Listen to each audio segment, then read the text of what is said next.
ASMR et j'espère que vous allez bien. On se retrouve sur la seconde vidéo retour de Bibliothèque.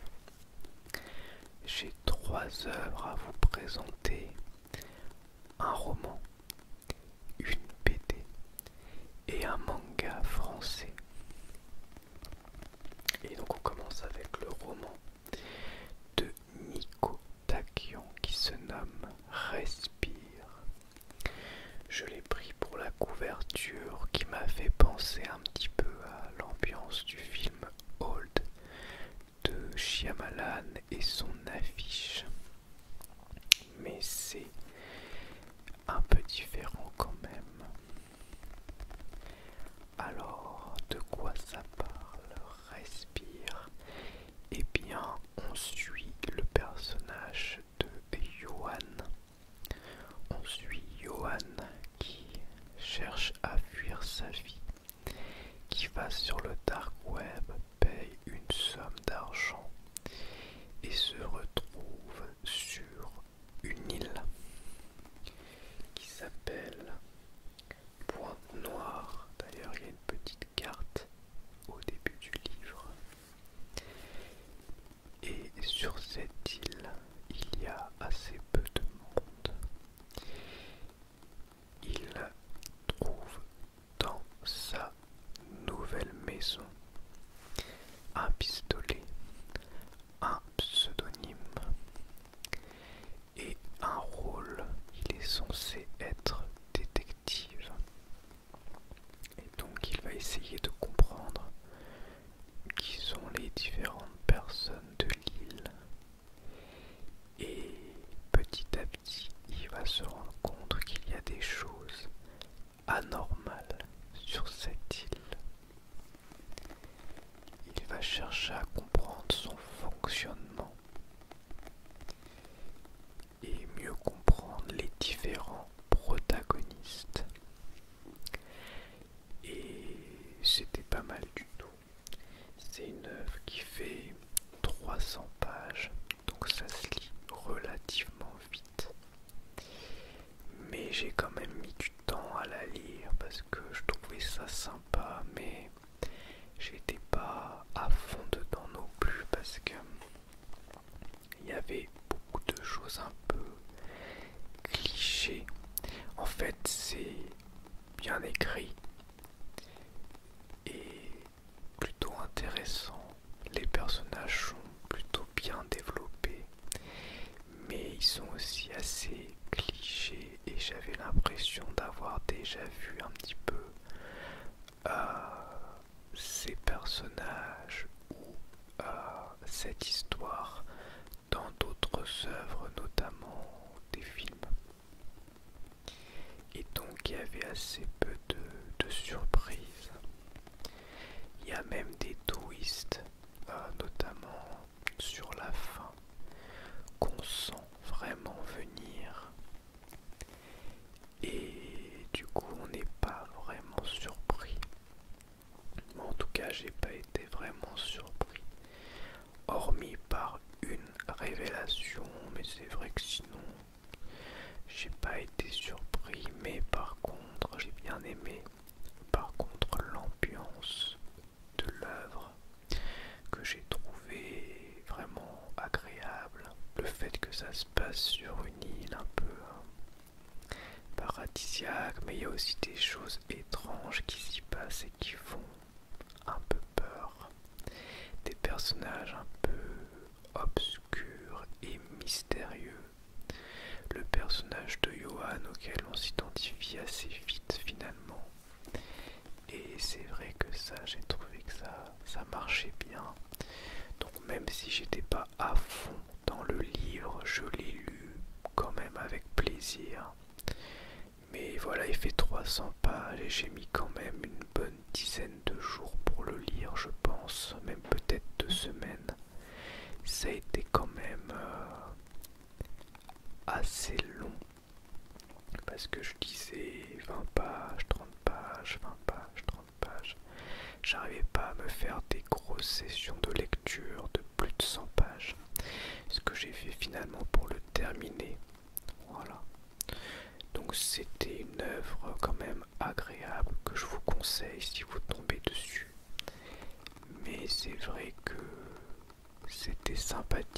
mais ça ne révolutionne en rien le genre du polar ou du thriller. Il n'y a pas vraiment de grosses surprises, mais l'ambiance est agréable. Voilà. Respire de Nico Takian. Nico Takian qui a travaillé aussi avec Franck Thiès sur la série Alex Hugo pour France 2, que je ne connais pas du tout. Je ne sais pas si c'est bien ou pas bien. Et qui a gagné des prix, notamment pour Avalanche Hotel et Solitude, qui a été un grand succès en librairie en 2021. Et ça, je pense que Respire, c'est son dernier roman. Je suis pas sûr, mais je pense que c'est son dernier roman. Ensuite, j'ai lu une BD qui se nomme Créature. C'est aux éditions du Puits parce que c'était diffusé dans le journal de Spirou. Et c'était sympa. Alors j'ai pris la couverture, la BD, je l'ai prise parce que on sent qu'il y a une inspiration de Lovecraft dans l'œuvre. Et du coup j'étais curieux de voir une BD jeunesse avec une telle inspiration. Et en plus c'est du post-apo et moi je suis vraiment amateur de post-apo. On a été coupé. Il y a mon voisin qui avait décidé de faire du bruit. Donc je disais, c'est inspiré de... Il y a une inspiration de Lovecraft, vous le voyez, au monstre qui est ici. Et aussi du post-apo, ce qui m'a fait vraiment envie. Mais la limite, c'est que c'est une œuvre jeunesse. Je voulais voir comment ils allaient faire, comment ils allaient s'en sortir. Et c'est vrai que du coup, ça manque un petit peu de profondeur, notamment au niveau des personnages, qui sont assez clichés, et notamment dans leurs relations les uns entre les autres. Ça se lit bien, c'est agréable, mais il manquait ce petit truc qui fait que quand j'ai terminé, j'ai pas forcément envie de lire la suite. C'était agréable, mais sans plus. On sent aussi grandement l'inspiration de la BD Seul. La BD. Alors Seul, j'avais dû lire le tome 1, je crois, mais surtout je me souviens du film qui reprend l'histoire du tome 1. Et voilà, c'est un petit peu pareil là, avec des enfants un peu livrés à eux-mêmes. On suit, voilà, ils sont tous là derrière, et évidemment on peut que penser à Seul. Il y a deux groupes en fait. Il y a cette jeune fille avec son petit frère, et les autres essayent de la voler pour survivre, et du coup ils créent un lien parce que finalement ils se retrouvent tous en danger.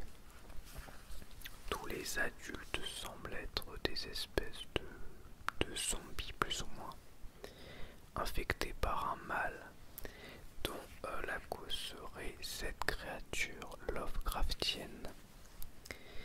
Et il y en a plusieurs, voyez, on voit qu'il y en a d'autres, ces créatures Lovecraftiennes qui semblent être des hommes qui se sont métamorphosés. Et le seul adulte entre guillemets sain d'esprit, parce que pas totalement qu'on voit, c'est un grand-père un peu en mode foufou, savon fou. Alors je vais vous montrer par contre, j'aime beaucoup les dessins, et surtout les dessins de la ville, les dessins de l'extérieur que je trouve très réussis, et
mais c'était rigolo. Et puis, plus on avançait, plus je me suis lassé. Parce que finalement, les personnages manquent un peu de profondeur. Et puis, je trouve que des fois, ça part un peu dans tous les sens. Il n'y a pas vraiment de lien entre les histoires. Et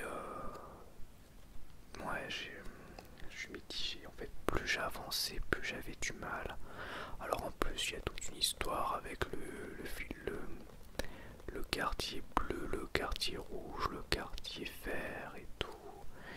Et puis toute la dernière partie est sur YouTube, puisqu'en fait les deux frères veulent faire des vidéos YouTube, et donc c'est un petit peu méta, mais c'est pas forcément très ni intéressant ni drôle. Au milieu, il y a un genre d'histoire dont vous êtes le héros, mais elle est super longue, il y a genre 100 cases. Et je l'ai sauté parce qu'en fait j'ai commencé à essayer de le faire, et puis je trouvais pas ça intéressant. C'est sur une histoire de régime et du coup ça m'a un petit peu gonflé. Donc il y avait des bonnes choses dedans, hein. Parfois l'humour marche bien, les deux frères sont assez mignons, mais je trouve que finalement sur la longueur, ça devient vite répétitif et un peu bordélique. Donc là par contre je suis sûr que je lirai pas le tome 2. Voilà, j'ai vu ce que c'était, très bien, c'était sympathique mais sans plus, et donc je ne continuerai pas. Mais apparemment ça a eu un gros succès, et je suis peut-être un peu vieux aussi. Peut-être que pour un public vraiment jeune, ça peut être vraiment sympa. Je pense à mon fils peut-être dans quelques années, donc là il a 6 ans, il va apprendre à lire. Typiquement à 7, 8 ans, 9 ans peut-être, qui pourrait passer un super moment. Et c'est vrai que moi, bon, je suis un petit peu... J'ai été un peu hermétique finalement. Il n'y a que peut-être la première histoire, je me suis dit oh ça va être sympathique. La deuxième, je me suis dit pourquoi pas. Et puis plus j'ai avancé, plus je me suis dit ouais bof. Il y a une partie en couleur au milieu. Voilà, je vais vous la montrer. Mais l'histoire est vraiment pas géniale. Sur une histoire de match de basket, voilà. Là, il y a une histoire où il n'y a pas de texte, où c'est que de l'action entre guillemets. Par contre, il y a des petites références à des moments, à des mèmes ou à des mangas, notamment Dragon Ball. Ouais, quelques petites références. Il y a quelques petites références rigolotes. Mais ouais, pas déçu parce que c'est à peu près ce à quoi je m'attendais, mais disons que je suis peut-être pas forcément la cible. On va dire ça. Voilà, qui est I, tome 1. Voilà donc pour cette vidéo retour de bibliothèque. Il y a eu pas mal de bruit extérieur, donc j'espère que vous les avez pas trop entendus. Tous les coupes, j'ai dû faire un peu des coupes, donc j'espère vraiment que ça va, que c'est pas gênant pour vous.